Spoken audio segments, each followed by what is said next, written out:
everybody, it's Pat Jones. I'm here again on behalf of my friends at Aquatrols, talking to some great folks around the industry. And again, one that I hadn't really had a chance to talk with at any length, so I'm looking forward to getting to know Jimmy Rodriguez from Towa Golf Course out in Santa Fe, New Mexico. Jimmy, how are you today? Doing well, Pat. How are you? If I was any better, I'd have to be three people. So just chatting a minute ago before we got on, one of the things that we talk about is how crazy it is to be out in your part of the world this time of year. Tell us what the conditions are like in Santa Fe every day during the next month. Well, June for most people is the hot month, and it is for us. So we're just coming to the tail end of June, and we're very much looking forward to the monsoons if they materialize for us. We are very desert oriented out here. We are very high elevation, which a lot of people that travel to New Mexico or pass through New Mexico are surprised, as some people in Arizona are. At where my course sits, I'm at 6,000 feet. Right. If I drive to town, which is about 15 minutes away to Santa Fe, they sit at about 7,500 feet. So it varies all around where you are. Albuquerque sits about 5,000 feet, similar to Denver, Colorado. So a lot of similarities between what goes on in Colorado as far as elevation and high desert and low desert all around the state. So we're very deprived for water. We usually get between 9, maybe if we're lucky, 12 inches, and that could all come, or a majority of it could come in the winter. But it's very sporadic. I think we've had very little rain since late February. Crazy. What is your water source? Where do you get your water from? We have an effluent feed from the Pueblo. The course is actually located in the Pueblo of Pewaukee here in New Mexico. There are many Indian tribal gaming operations in the state that have golf courses, and this is one of them. And so we have an effluent feed from the community and the resort. And then there are several wells on the property that we use when needed. When you think about your career so far and what you've been able to accomplish and just life in general, are there some people that you want to make sure that you recognize?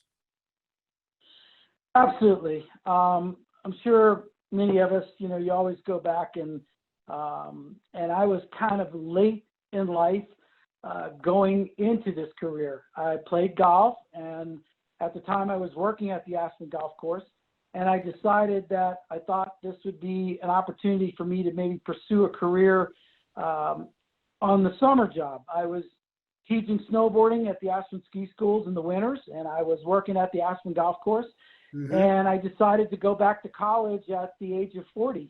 And lo and behold, at the time when I was younger, my parents and didn't have the opportunity for me to be able to go to graduate school at the time and pursue a business degree in graduate school.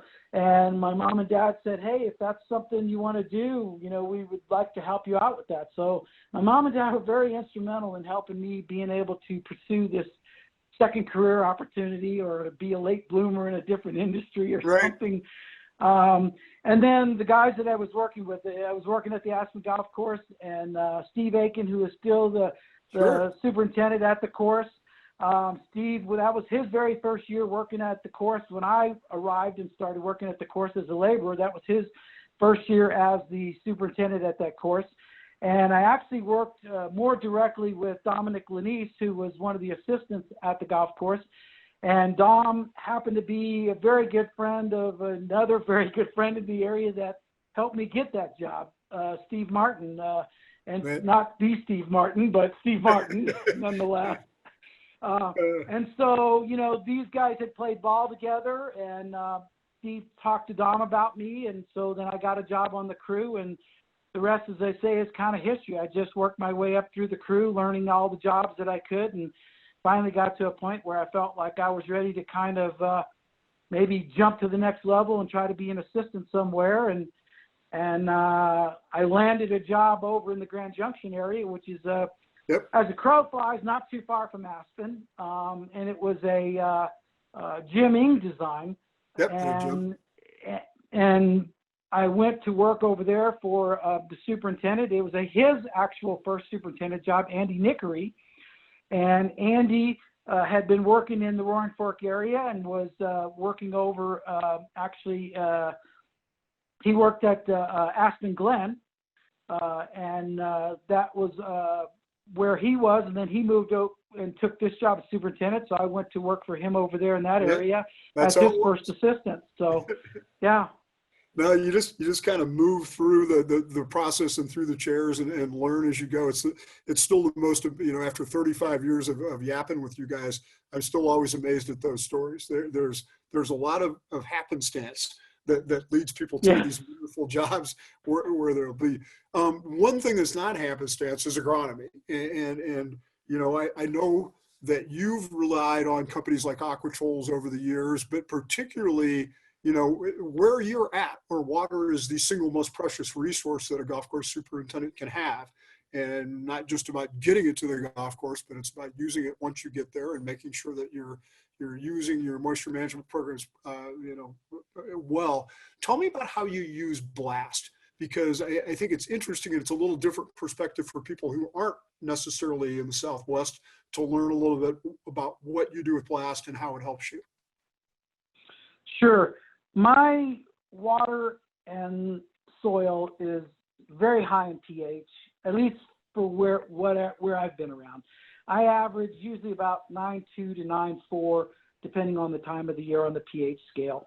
A lot of bicarbonates. My water is very devoid of magnesium, and it's very devoid of calcium. So I had to end up using the Blast and spraying directly on the greens. And so I'm on an every 2-week process of that. And then as time was rolling on, the urea acid that I was injecting onto the golf course to try to give me a little bit of benefit there just wasn't quite powerful enough to break through the issues that I had out there. So I started using injectable Blast also. And I inject about 75 to 100 gallons kind of in a one-night shot once a month or about every 4 weeks. And those two products have done very well for me. And it helps me be able to move water through the profile and break down some things in the profile that it just releases things in the soil that get tied up because of pH and the chemistry that's out there. Yeah, it's a hard thing because there's so much junk in your water. But anything I think you can do to get some treatment on that is good. You're a Revolution guy in your greens too, right? Yes, that was something that when I first got here, I was very unfamiliar with Revolution and tried to use what I knew and just found I was having different issues with the moisture level, mostly, again, because of the water not wanting to penetrate very well. The greens would tend to, if I irrigated them, they tended to stay soft. And then when I went to using Revolution on the greens, I was able to manage the water a lot better in the profile and give me the firmness that I like. I like the greens to receive a ball. I don't want it to be like tour greens where guys at our level of play are hitting balls in and feeling like it's, wow, I just hit a good shot. That thing just bounced like a rocket. The greens were, I'd get big ball marks, and I didn't like that. When I started using the Revolution, I started getting just that little bump of the ball on the green, easily fixable, but it received the ball a lot better, and I liked it a lot better from the performance over the last couple of years that I've been using it. All comes down to playability. That's really what it is. So so just as you think about your career, and I always like to ask this question to people: what's your advice now to young people that are coming into this business? What do you want to tell those people that are coming into the business and what they can expect? Would you suggest it's a good career for a young person? I think it is. It's never at any time, anyone that's ever been in this business, this is not a 40-hour-a-week job. So I start there and go, if that's what you're looking for, then maybe work in the industry, but if you advance up the ladder, you're going to find that, yeah, you're probably, pushing more than a 40-hour work week because it just demands it. It's kind of hard for people to understand that it is a living, breathing organism that you're managing. Right. You're managing your staff, which are living, breathing organisms also, but you have millions and millions of employees or dependents that are out there that sometimes are not happy because of what you're doing or what nature's throwing at it. And it takes a lot of time and a lot of effort. And sometimes I think people think it's a lot easier than what it is. I have a new employee that's working for me right now, and he's kind of been working in the national parks around the country. And after about 2 weeks, he just looked at me and goes, I play golf. I really didn't realize what was involved maintaining golf. This is a lot. It's not just water and mowing. I go, no, I wish it was. Yeah, if only. Hey, yeah. Go ahead.